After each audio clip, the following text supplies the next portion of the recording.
তারপরে আমার আপনার নবী বলেন, যে মুখে বলেছে লা ইলাহা ইল্লাল্লাহ আর তার অন্তরের ভিতরে অনুপরিমাণ কল্যাণ নিহিত আছে, অনুপরিমাণ ঈমান আছে। অনু কাকে বলা হয় সহজে বুঝেন। আমাদের উলামায়ে কেরাম অনেক সময় যাররার উদাহরণ দিতে গিয়ে বলেন, একটা বালুকে যদি 70 ভাগ করা হয়, ওই 70 ভাগের একটা অংশকে একটা যাররা বলা হয়। এই বিষয়টা, এই যাররা অথবা অনু এতটা সূক্ষ্ম যেটা খালি চোখে দেখা যায় না। কেউ যদি দেখতে চায় অনুবীক্ষণ যন্ত্রের প্রয়োজন হয়, ওটা হাতে ধরা যায় না, দেখা যায় না। আল্লাহর নবী বলেন, এতটুকু পরিমাণ যদি কারো ঈমান থাকে, আল্লাহ রব্বুল আলামিন ওই পরিমাণ ঈমানের বদৌলতে একটা সময় তাকে জাহান্নাম থেকে জান্নাতে আল্লাহ দিয়ে দিবে।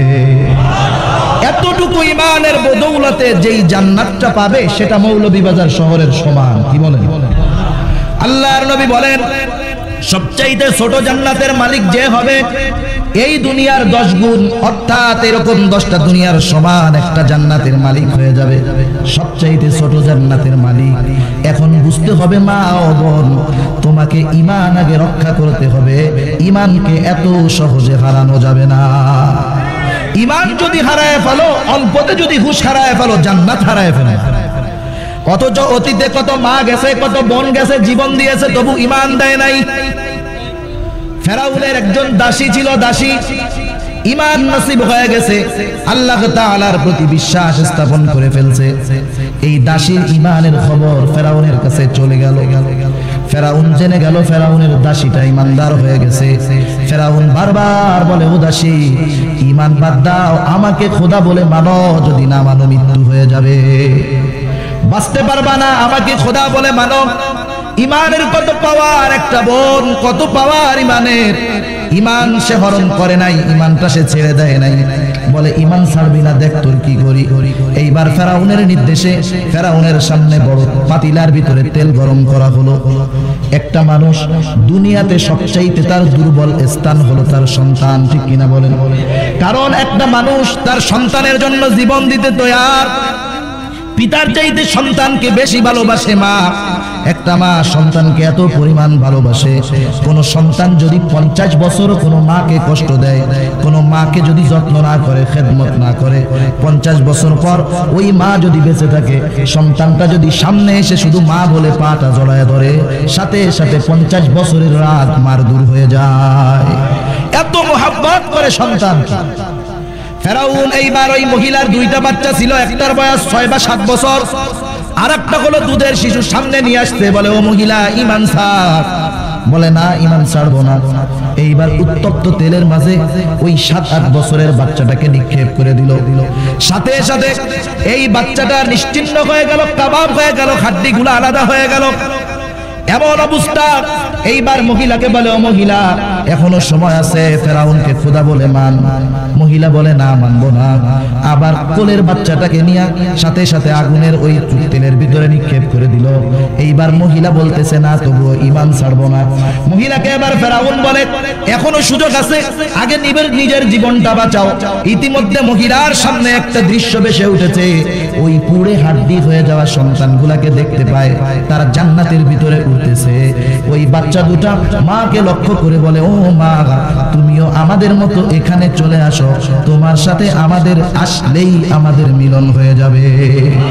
মা সাথে সাথে তেলের ভিতরে লাফ দিয়া পড়ে গেছে। মরার আগে একটা দাবি ফেরাউনের কাছে বলে, ও ফেরাউন, তোমার কাছে মরার আগে একটা দাবি হলো, আমাদের এই মা মেয়ে এদের হাড্ডিগুলোকে একত্রে তুমি কবর দিবা। ফেরাউন বলে, হ্যাঁ, তোর কথাটা রাখা হবে। পয়গম্বরে আরবি এই যে কবর দেওয়া হলো, যখন মেরাজের রজনীতে মসজিদুল হারাম থেকে মসজিদে আকসার দিকে যাইতেছেন, মিশরের দিক হতে একটা সুঘ্রাণ আসতেছিল। এই মুহূর্তে জিবরাইল আমিনকে জিজ্ঞাসা করে, ও জিবরাইল, এত সুন্দর সুঘ্রাণ কখন, কোথার থেকে আসতেছে? ফেরাউন বলে, ও পয়গম্বর, এ হলো ওই মা এবং তার 2 কন্যা, যাদেরকে ফেরাউন ঈমানের কারণে তেলের ভিতরে নিক্ষেপ করে হত্যা করেছিল। তাদেরকে যেখানে দাফন করা হয়েছে, আর তাদের ঈমানের সম্মান আল্লাহ এত দিয়েছে, যার কারণে তাদের কবর থেকেই সুঘ্রাণ বের হইতেছে। তাহলে তো এমন মাও গেছে দুনিয়া থেকে যারা জীবন দিয়েছে তবু ঈমান দেয় নাই, ঠিক কিনা বলে? আর এখন তো ঈমান কথায় কথায় দিয়া দেয়। এখন মানুষের ঈমান হরণ করা সহজ, মহিলাদেরটা আরো বেশি। তাই এক নম্বরে যদি কেউ জান্নাতে দাখিল হতে চায়, এই লোকটার, এই মহিলা, এই মানুষের ঈমান ছাড়া বিকল্প কোনো কিছুই হতে পারে না, ঠিক কিনা বলেন? আমি আপনাদের সামনে একটা হাদিস পেশ করেছি। আল্লাহ রাব্বুল আলামিন তার পবিত্র কালাম কোরআনুল কারীম থেকে একটা আয়াতের অংশ তিলাওয়াত করেছি। আল্লাহ রাব্বুল আলামিন সতী সাধ্বী সফল নারীর কয়েকটা গুণ আল্লাহ এখানে বর্ণনা করেছেন। সালেহাত সতী সাধ্বী নারীর এক নম্বর গুণ হলো সে আনুগত্যশীল হয়। কি হয়? আনুগত্যশীল হয়। দুই নম্বর, সে স্বামীর অনুপস্থিতিতে আল্লাহ রাব্বুল আলামিনের হেফাজতে সে তার সতীত্ব, স্বামীর সম্পদ, এমনকি যেগুলা দেখা যায় না অন্যান্য সব কিছুর যথাযথ হেফাজত করে। তাহলে একটা নারী আল্লাহর পক্ষ থেকে সতীত্বের সার্টিফিকেট পেল যে আনুগত্য অর্জন করলো, আর এই আনুগত্যের সর্বোচ্চ পর্যায়ে অর্জন হয় ঈমানের মাধ্যমে। কিসের মাধ্যমে? ঈমানের মাধ্যমে।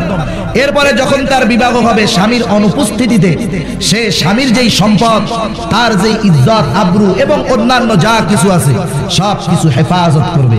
এই হলো সতী নারীর পরিচয় আল্লাহ দিয়েছেন। কে দিয়েছেন? আল্লাহ দিয়েছেন। অপর দিক দিয়ে আমার আপনার নবী বলেন, কোন মেয়ে যখন, নারী যখন 5 ওয়াক্ত নামাজ পড়বে, কয় ওয়াক্ত নামাজ? 5 ওয়াক্ত নামাজ।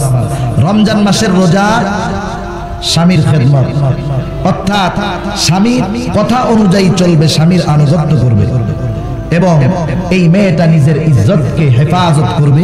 আল্লাহর নবী বলেন সে জান্নাতের যে দরজা খুশি সেই দরজা দিয়া জান্নাতে প্রবেশ করবে। সুবহানাল্লাহ। এখন এই বিষয়গুলা বলতে যত সহজ, আমল করার হিম্মতের প্রয়োজন, ঠিক কিনা ভাই? বলতে সহজ, কিন্তু আমলটা এত সহজ নয়। কারণ একটা মানুষের জীবনে স্টেপ থাকে কয়েকটা। একটা সময় সে থাকে নাবালেগ, এক সময় সে হয় কিশোর অথবা কিশোরী, একটা সময় হয় যুবক অথবা যুবতী, একটা সময় পৌরত্বে পদার্পণ করে, আর একটা সময় বৃদ্ধ হয়, আর একটা সময় লাশ হয়ে কবরে চলে যায়। প্রতিটা সময় এক একটা নারীর কিছু দায়িত্ব আছে। সে যখন শৈশবে থাকবে তখন তার সবকিছুর হেফাজতের দায়িত্ব তার অভিভাবকের। যখন কিশোরী থাকবে তখন তার রক্ষণাবেক্ষণ, হেফাজতের দায়িত্ব এটাও অভিভাবকের। কারণ এখন তো যৌবন হওয়ার বয়স সরকার নির্ধারণ করে, আল্লাহ যেটা বলছে সেটা নাই, ঠিক কিনা বলেন? সরকার নির্ধারণ করে দিছে যৌবন নাকি 18 বছরের আগে যুবক যুবতী হয় না, কিন্তু কোরআন সুন্নাহর আলোকে একটা মেয়ে 12 বছর বয়সে যৌবনে পদার্পণ করতে পারে। আর সায়েন্স তো বলে আরো আজীব কথা। আমাদের এলাকায় বা আপনাদের এলাকায় এখন আছে কিনা জানি না, এখন তো সবাই চাষের ধান খায়, আমাদের এলাকায় ইরি ধান বলে, ইরি ধান। আর আগে জমিনে ধান লাগায় আসতো, অটোমেটিক হইতো, আমাদের এলাকায় বলে দীঘা ধান, লাল লাল চাউল। ইরি এটা হলো হাইব্রিড জাত। এই ইরি ধান এর ভিতরে কীটনাশক দেওয়ার কারণে মানুষের শরীরের ভিতরে এতটা প্রভাব বিস্তার করে, কখনো কখনো কোনো মেয়ে 6 বছর বয়সে সে যুবতীর মতো অবস্থা তার হয়ে যায়। অর্থাৎ তার যেই বিশেষ ঋতু, একটা বিশেষ কিছু আল্লাহ তাআলা তাকে দিয়েছেন, 6 বছর বয়সে চালু হয়ে যায়। তার মানে যৌবনের স্বাদ উপভোগ করার বয়স তার 7-8 বছরেও হয়ে যায়। যার কারণে মাঝে মধ্যে পত্রিকায়, ইন্টারনেটের খবরে দেখা যায় 1, 2, 3, 4 এর ছেলে মেয়ে জেনায় লিপ্ত হয়েছে, ঠিক কিনা বলেন? এটা তো আগে ছিল না, এখন হলো 12 বছর সর্বোচ্চ সময় ইসলাম বলে দিল। আর একটা সংগঠন, মানবাধিকার সংগঠন, নারীবাদী সংগঠন, এরা নির্ধারণ করে দিল 18 বছর। কিন্তু অধিকাংশ সময় 18 বছরের আগে একটা মেয়ে তার সতীত্বকে কতটুকু রক্ষা করতে পারে আল্লাহই ভালো জানে। আল্লাহ হেফাজত করুক, সকলে বলি আমিন। তাই প্রত্যেকটা বয়সের সময় এক একটা নারীর এক একটা বয়সে যখন আসবে, সে যখন যৌবনে পদার্পণ করবে, তার উপরে দায়িত্ব হলো তার যৌবনকে হেফাজত করা। কি করা? হেফাজত করা।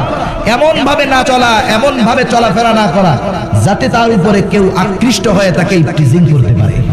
কিন্তু সমাজের পরিস্থিতিটা কেমন?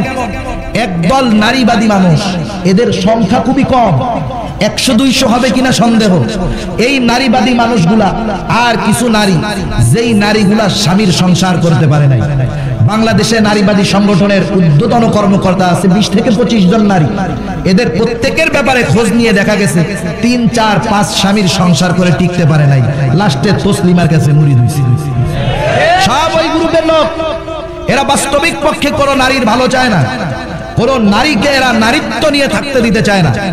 এরা চায় প্রত্যেকটা নারী আমাদের মতো অবাধে চলবে, দেশের ভিতরে জারজ সন্তান ভরে যাবে, ঠিক কিনা বলেন?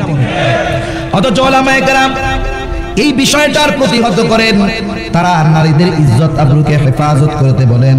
এই হাদিসের আলোকে আলোচনা করে আলোচনা শেষ করব। এক নম্বরে নবী বললেন, যেই মেয়ে নারী 5 ওয়াক্ত নামাজ পড়বে, কয় ওয়াক্ত নামাজ? তার জন্য তাহাজ্জুদ আওয়াবিন মেশরাক পড়ার কথা। কারণ একটা সন্তান, একটা মা একটা সন্তানকে লালন পালন করবে কত কষ্ট, এর জন্য এত নফল ইবাদতের প্রয়োজন নাই, সুযোগ হলে করবে। কিন্তু একটা নারীর খেয়াল রাখতে হবে, যত ব্যস্ততা থাক, যত প্রয়োজন থাক, কিন্তু এই 5 ওয়াক্ত নামাজ কখনো নারী বাদ দিতে পারবে না। দ্বিতীয় দায়িত্ব হলো রমজান মাসের রোজা রাখবে। রোজা 30টা রোজা যথাযথভাবে রাখবে। আমাদের দেশের পরিস্থিতিটা হলো এমন, রোজা ঠিকই রাখে কিন্তু টাইম পাস করানোর জন্য স্টার জলসা, স্টার প্লাস। রোজা ঠিকই রাখে, টাইম পাস করানোর জন্য 3 মহিলা এক জায়গা হয়ে দুনিয়ার সব খবরকে হাজির করে আনে। গীবত, পরনিন্দা সব চলে, আবার রোজাও আছে। একদল সুফি সাহেব আছে, এরকম পুরুষ মানুষ, সরকারি অফিসের ভিতরে চাকরি করে, অফিস টাইমে অফিসে গেছে, ফাইলে সিগনেচার করানোর প্রয়োজন, এখন একজনে সিগনেচার করাইতে আসছে, টাকা ছাড়া তো আর সিগনেচার হবে না। স্যারকে এবার হাদিয়াটা টেবিলের উপর দিক দিয়ে দিতে গেছে। স্যারে বলে, কি কাম করো? রোজা রাখছি, রোজার মাস, ওই টাকা হাতে ধরা যাবে না, তুমি একটু ড্রয়ারে দিয়ে দাও। এমন হাজি সাহেব কেমন জানি লুঙ্গি খুলে মাথায় পাগড়ি বাঁধছে। তুমি রোজার মাস, রোজা আছো, গোনার কাজ ঘুষের টাকা হাত দিয়ে ধরবে না, কিন্তু টেবিলের ড্রয়ারের ভিতরে রেখে দিতে বলে। এরকম অনেক মা আছে, রোজার মাস রোজা রাখছে, কিন্তু এই সময়টাকে অতিবাহিত করতেছে গোনার ভিতরে, গীবতের ভিতরে, পরনিন্দার ভিতরে। রমজান মাস, এই রোজার অর্থই হলো আল ইমসাকু আনিশ শাই, কিছু বিষয় থেকে বিরত থাকা। এক কথায় আল্লাহ রাব্বুল আলামিন যেই বিষয়গুলো নিষেধ করেছেন, এটা সহ যত গুনাহ আছে সব গুনার থেকে বিরত থাকা, ঠিক কিনা বলেন? তাহলে আমার আপনার রোজা কি হলো? মা, আজকে স্টার জলসা, স্টার প্লাস পত্রিকায় মাঝে মধ্যে খবর আসে, এগুলো আজকে সন্তানদেরকে মা থেকে দূরে সরায় দিতেছে, আজকে পরিবারের ভিতরে কলহ সৃষ্টি করে দিতেছে। যেই বিষয়টা আমার পারিবারিক শান্তিকে নষ্ট করে দেয়, যেই বিষয়টা স্বামী স্ত্রীর মাঝে মোহাব্বত নষ্ট করে দেয়, যেই বিষয়টা স্ত্রী মা সন্তানের ভিতরে মোহাব্বত দূর করে দেয়, একজন সচেতন মা সেই সমস্ত জিনিস ঘরে রাখতে পারে না, ঠিক কিনা বলেন? তাহলে সে শান্তি চায় না, জান্নাত চায় না। অথচ জান্নাত যদি চায়, তাকে কি করতে হবে? আল্লাহর নবী এর পরে বলেন, তার সতীত্বকে হেফাজত করতে হবে, তার ইজ্জত আবরুকে হেফাজত করতে হবে, এমন ভাবে চলতে হবে যাতে করে তাকে কেউ ইফতিজিং করার সুযোগ না পায়। সেই সুযোগটা তাকে দেওয়া যাবে না, মানুষকে সেই সুযোগ দেওয়া যাবে না। কিন্তু আজকে আমাদের পরিস্থিতি কি হলো? পুরুষ মানুষ হাঁটলে ঘামের গন্ধ হয়, মেয়ে একটা হেঁটে গেলে আধা ঘন্টা পারফিউমের গন্ধ থাকে। আপনাদের এলাকায় তো লন্ডনে পারফিউম ভরা, আমাদের গ্রামে এতটা তো নাই। অথচ আল্লাহর নবী এবং তার সাহাবী, তাদের যেই তাকওয়া, এর উপরে তাকওয়া দুনিয়ার কোনো মানুষের হবে না। পয়গম্বর আরবীর ঘরে একদিন আসমা বিনতে আবু বকর রাদিয়াল্লাহু তাআলা আনহা আসলেন। আয়েশা সিদ্দিকা রাদিয়াল্লাহু তাআলা আনহার বোন। আল্লাহর নবী হুজরার বাহির থেকে সুগন্ধির ঘ্রাণ পেলেন, জানতে পারলেন আয়েশার বোন এসেছে ঘরে। আল্লাহর নবী জানায় দিলেন, কোন মহিলার জন্য যদি স্ত্রী, স্বামী যদি বাড়িতে না থাকে, কোন সুগন্ধি ব্যবহার করা হারাম, সুগন্ধি ব্যবহার নিষেধ। অথচ রাস্তা দিয়ে সুগন্ধি মাখায় হেঁটে যায়। অবস্থা কত খারাপ মুমিন! আজকের যেই পোশাকগুলা বাজারে সয়লাব হয়ে গেছে, বিভিন্ন দেশের থেকে আমদানি করা হয়, পাশ্চাত্য সভ্যতার পোশাকগুলা সমাজে সয়লাব হয়ে গেছে। আর একদল নারীবাদী মানুষ সমাজের ভিতরে প্রোপাগান্ডা ছড়ায়, বলে নগ্নতা মানেই অশ্লীলতা নয়। আছে না নাই? বলে কি বলে না? এরা এটাকে ফ্যাশন বলে, এরা এটাকে মডেল বলে। এরা কি করতে চায়? এরা আবার এই স্লোগানও দেয়, কোন নারী যদি হিজাব পরে বুঝতে হবে এর ভিতরে উগ্রবাদিতার সমস্যা আছে। কোন ছেলে যদি টাকনুর উপরে প্যান্ট পরে বুঝতে হবে এই ছেলেটার ভিতরে উগ্রবাদিতার সমস্যা আছে। এরা কি বলতে চায়? এরা চায় বাংলাদেশের সব নারীগুলাকে বেপরদায় আনতে, এরা চায় বাংলাদেশের সব নারীগুলাকে স্বামীর অবাধ্য বানাতে।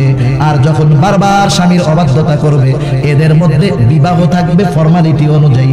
অনেক সময় অনেক স্বামী স্ত্রীকে ছেড়ে দিয়েও সংসার করে বেড়াবে।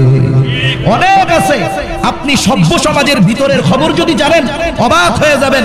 স্বামী স্ত্রীর ভিতরে কোনো সম্পর্ক নাই, তালাক হয়ে গেছে, সন্তান আছে, সংসার করতেছে, যখন কোনো পার্টি অনুষ্ঠান বিবাহ অনুষ্ঠানে যায় দুজন পাশে পাশে দাঁড়ায় মুচকি হাসি দিয়ে ছবি তুলে, আসে না নাই? অথচ এদের সম্পর্ক অবৈধ, সমাজে সম্মান চলে যাবে তাই প্রকাশ করে না। এরা ভিতরে কি করে? ওই নারীর সম্পর্ক দেখা যাবে অপর এক পুরুষের সাথে, ওই পুরুষের সম্পর্ক অপর এক নারীর সাথে, দুজনে জেনার কারবারি চালায়া যাইতেছে। স্বামী জানে আমার স্ত্রী এক জেনাখোরনি, আর স্ত্রীও জানে যে আমার স্বামী এক জেনাখোর। সমাজ জানে এরা স্বামী স্ত্রী, আছে না নাই? এর একমাত্র কারণ হলো পর্দা।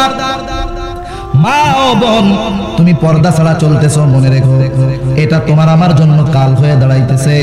অথচ এই পর্দাবিহীন, পর্দা লঙ্ঘন করাটা সমাজে অনেকে গুনাই মনে করে না।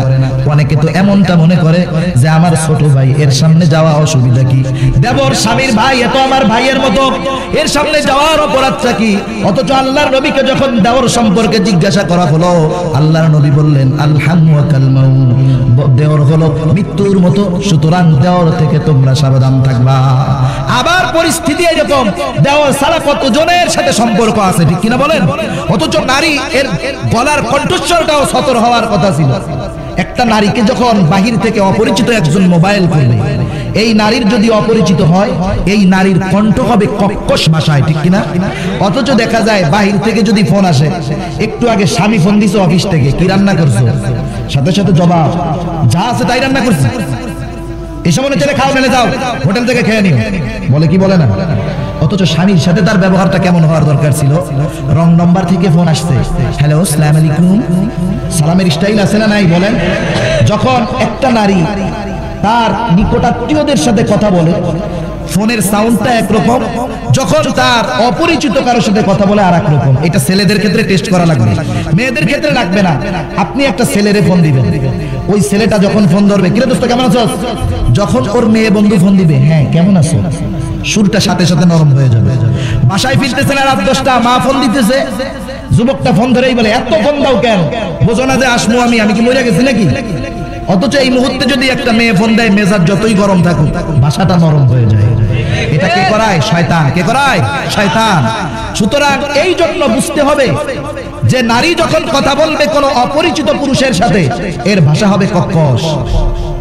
আমি একবার শাইখুল হাদিস আল্লামা আজিজুল হক রাহমাতুল্লাহি আলাইহি, তার বড় মেয়ে, তার একটা মাদ্রাসা আছে, সেখানে গেলাম। দরজায় যখন টুকা দিলাম, সালাম দিলাম, ভিতর থেকে কর্কশ ভাষায় সালামের উত্তর আসলো। আমি যাকে চাইতেছিলাম উনি একজন মুরব্বী মহিলা। যখন বললাম যে খালা কি বাসায় আছেন, ভেতর থেকে এমন কড়া ভাষায় জবাব দিল, না বাসায় নাই, পরে আসেন। প্রথম আমার ব্যবহারটা কষ্ট লাগলো, এরপরে আমার পরক্ষণে যখন স্মরণ হলো, চিন্তা করলাম এরা তো শাইখুল হাদিসের আওলাদ, এদের তো সেই হাদিসটা জানা আছে। বাহিরের মানুষ যত বড় পীর সাহেব আর সুফি সাহেব হোক না কেন, এই ব্যক্তির চরিত্র নিয়ে কোনো গ্যারান্টি নাই। অহরহ অনেক ঘটনা এরকম আছে, অনেক আবেগকে শয়তান ফাঁদে ফেলায় দিছে। মা, এই শয়তানের ফাঁদে পড়ে তুমি তোমার ঈমানকে হারায়ো না, ইজ্জতকে হারায়ো না, হেফাজত করো, ঠিক কিনা বলেন? বনি ইসরাইলের এক আবেদ ব্যক্তি ছিলেন, আবেদ ব্যক্তি। শয়তান তাকে কখনো ধোঁকা দিতে পারে নাই। শয়তান ধোঁকা না দিতে পেরে ফোন দিয়ে আসলো। আল্লাহর নবী বলেন, শয়তানের সর্বোত্তম সবচেয়ে কঠিন ফাঁদ হলো নারী। নারী দিয়া শয়তান বহু জাতিকে ধ্বংস করায় দিয়েছে, ঠিক কিনা বলেন? আজকে মুসলিম উম্মার এই পরিস্থিতিটা কেন হলো? সমগ্র দুনিয়ায় মুসলমান নির্যাতিত কেন? আপনি সব কিছু গবেষণা করে দেখেন, প্রত্যেকটা বিশ্লেষণের সর্বশেষ প্রান্তে ফলাফল পাবেন ওই যে ইহুদি আর খ্রিস্টানদের নারীগুলা আরব শেখদের ঘরে ঘরে ঢুকে গেছে, সব ওই জায়গায় ভরা। আমার কিছু চিন্তা ভাবনা মাথায় আসে না। বর্তমান সময়ের মোহাম্মদ বিন সালমান, তিনি বর্তমান যেই শাসক আছে সৌদি আরবের, তার সন্তান, ভবিষ্যৎ সুলতান, উনি ইতিমধ্যে একটা ঘোষণা দিচ্ছেন, হয়তো জানেন, মেগা প্রকল্প 25,000 বর্গ কিলোমিটার নিয়ে একটা এলাকা তিনি বানাবেন, সেফ জোন, লোহিত সাগরের তীরে। ওর কি জানা নাই যে এই লোহিত সাগরের তীরে আল্লাহ রাব্বুল আলামিন লোহিত সাগরের ভিতরে ফেরাউনকে আল্লাহ সুবাইয়া মারছেন? অথচ এই সাগরের তীরে সে সেফ জোন বানাবে, যেখানে ওপেনে জেনা চলবে, ব্যভিচার চলবে, উলঙ্গ হয়ে মানুষ ঘুরবে, কেউ কোনো কিছু বলার অধিকার রাখবে না। সে কেন করতে চায়? আমি সর্বশেষ আমার বিশ্লেষণে এটা পাইলাম যে আরব শেখদের ঘরে ঘরে ইহুদিদের পতিতা দেওয়া আছে, আর এরা এই জেনা ব্যভিচার করার জন্য দাস প্রথাকে জায়েজ বানায় দিয়েছে। কিছু মুফতি তাদের হাতে আছে, এগুলাকে হাতে নিয়ে এই মাসলা জায়েজ বানাইয়া ঘরের ভিতরে ওই মেয়েগুলাকে রাখছে। আমার একটু সন্দেহ লাগে, আমার একটু চিন্তা হয়, আল্লাহ জানি হেফাজত করে, জানি না হয় এই মুহাম্মদ বিন সালমান এ মনে হয় কোন ইহুদি নারীর পেটের সন্তান। কারণ একটা মুমিন সৌদি আরবের মতো জায়গায় এখানে জিনা চলবে ওপেনে, এটা কোন মুমিন ঈমান থাকতে সহ্য করতে পারে না, ঠিক কিনা বলেন? এগুলা ইহুদির দালাল, আল্লাহ হেদায়েত দিক, না থাকলে ধ্বংস করে দিক, বলেন আমিন। এইগুলাকে সব ধ্বংস করেছে, মুসলমানদের ঐতিহ্যকে নষ্ট করেছে নারী আর মদ। সুলতান মাহমুদ গজনবী থেকে শুরু করে এর আগে যত বড় শাসকরা গেছেন, আমাদের সুপরিচিত একজন শাসক সালাউদ্দিন আইয়ুবী রাহমাতুল্লাহি আলাইহি, তিনি একদিন খ্রিস্টান পরাশক্তির যেই গোয়েন্দা ছিল তাকে গ্রেফতার করলেন। মুসলমানদের বিরুদ্ধে ওই সময় ক্রুসেডের যুদ্ধ হয়েছে, পাশ্চাত্য শক্তি একত্র হয়ে মুসলমানদের বিরুদ্ধে হামলা করেছে, কুলায় পারে নাই। এইবার যখন দলে দলে মুসলমান মুরতাদ হয়ে যেতে থাকলো, মুনাফিকি বেঈমানি করতে থাকলো, ওই গোয়েন্দাকে সালাউদ্দিন আইয়ুবী জিজ্ঞাসা করে, তোমরা মুসলমানদের ভিতরে কি অস্ত্র প্রয়োগ করো যার কারণে এরা নিজেদের ঈমানকেও খুইয়ে দেয়, ব্যাপারটা কি? ওই গোয়েন্দা বলে, ও সালাউদ্দিন, আপনি শুনে রাখেন, আপনি যদিও বড় পাক্কা মুমিন, কিন্তু আপনার ভিতরে কিছু বেঈমান আছে, বেঈমান। এদের ঈমান আমরা টাকা দিয়া কিনি নাই, এদের ঈমান আমরা অস্ত্রের মুখে কিনে নেই নাই, শুধুমাত্র এদের ভিতরে দুইটা জিনিস ছেড়ে দিয়েছি, দুইটা জিনিস, একটা হলো নারী আর একটা হলো মদ। আর এই দুইটা পচা জিনিস পাইয়া ওরা সবচাইতে দামি ঈমান আমাদের কাছে বিক্রি করে দিয়েছে। তাহলে শয়তানের সবচাইতে বড় ফাঁদ হলো নারী। ওই আল্লাহর গোলামকে যখন কোনোভাবে ধোঁকা দিতে পারতেছে না, এইবার চিন্তা করছে নারীর ফাঁদ ফালাতে হবে। বনি ইসরাইলের কয়েকজন যুবক ছিল জিহাদে যাবে, এইবার তাদের একটা মাত্র বোন কার কাছে রেখে যাবে? শয়তান একটু পরামর্শদাতা সেজে এসে বলে, শোনো, তোমার বোনকে যদি একা বাড়িতে রেখে যাও তুমি, তাহলে তোমার বোনের হেফাজত নাই, তাকে কে কখন নিয়ে যাবে কি করবে ঠিক নাই। জঙ্গলার ভিতরে একজন বড় আবেদ আছে, আল্লাহওয়ালা আছে, তার কাছে গিয়ে রেখে আসো। ওই তিন ভাই তার কাছে নিয়ে গেল। বারবার রিকোয়েস্ট করার পরে প্রথমে ওই আবেদ বলে, না, কোন নারীকে আমার কাছে রাখতে পারবো না। সর্বশেষ তাদের পিড়াপিড়িতে বলতেছে, যাও ওই যে দূরে ঘরটা দেখা যায় ওটার ভিতরে রেখে আসো। এইবার দৈনিক ওই আবেদ নিজে গিয়া খানা দিয়া দূর থেকে ডাক দেয়, খানা রেখে আসছে। কয়েকদিন পরে চিন্তা করে, একজন মেয়ে মানুষ, সে তো আমার মেয়ের মতোই, আমি তো মুরব্বী মানুষ, অসুবিধা কোথায়, তার খোঁজ খবরটা একটু নেই, খানাটা একটু কাছে গিয়া দিয়েছি। এইবার খানা দিয়া দরজার পাশে দাঁড়ায়, ডাক দিয়ে বলে, মা তোমার খানাটা নাও। এভাবে কয়েকদিন চললো। এইবার চিন্তা করে, আমি তো বৃদ্ধ মানুষ, যুবতী, তাতে কি হয়েছে, একটু খোঁজ খবর নেই, দাঁড়ায় খোঁজ গল্প করি। দুজনের ভিতরে গল্প চলতেছে। আস্তে আস্তে শয়তান তাদেরকে কাছে নিয়ে গেল। 60 বছরের বৃদ্ধ এইবার 16 বছরের যুবকের মতো হয়ে গেল।